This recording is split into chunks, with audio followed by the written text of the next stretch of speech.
ഇതൊരു digital top പഞ്ചാണ്. ഇതിൻ്റെ കൂടെ ഇത്ര ഐറ്റംസാണ് വരുന്നത്. ഓക്കെ, ഇതാണ് നമ്മുടെ സാധനം. പിന്നെ ഇതിൻ്റെ കൂടെ 2 അഡാപ്റ്റർ കൂടെ വരുന്നുണ്ട്.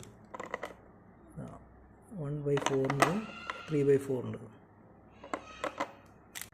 ഇത് ഡിജിൻ്റെ അകത്തൊക്കെ ചെയ്യുന്ന സമയത്ത് കറക്റ്റ് ടോർക്ക് സെറ്റ് ചെയ്ത് യൂസ് ചെയ്യാൻ വേണ്ടിയിട്ടാണ് ഇങ്ങനൊരു സാധനം വാങ്ങിയത്.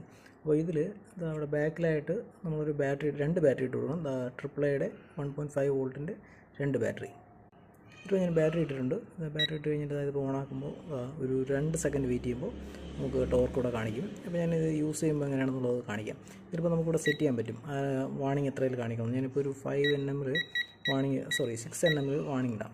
Okay, alarm. ഓക്കെ, ഈ ഒരു രീതിയിൽ ടീയിലാണ് ഞാനിപ്പോൾ സെറ്റ് ചെയ്തിരിക്കുന്നത്. ഓക്കെ, ഇതിൻ്റെ ആ റീഡിങ് ഇപ്പോൾ കാണാൻ പറ്റും, 0 ആണ്. ഇത് റൊട്ടേറ്റ് ചെയ്യുന്ന സമയത്ത് ഇതിൻ്റെ ആ വാണിംഗ് ലെവൽ എത്തുന്ന ടൈമിൽ നമുക്കറിയാൻ പറ്റും. ഓക്കെ, ബാക്ക് ഇപ്പോൾ മൂവ് ചെയ്യുന്നുണ്ട്. ഇതിലിപ്പോൾ റെഡ് കാണിക്കുന്നുണ്ട്. അടുത്ത് ഞാൻ കാണിക്കാം. 5.5 എത്തിയപ്പോൾ വാണിംഗ് കാണിക്കുന്നുണ്ട്. 6 nm എത്തുമ്പോൾ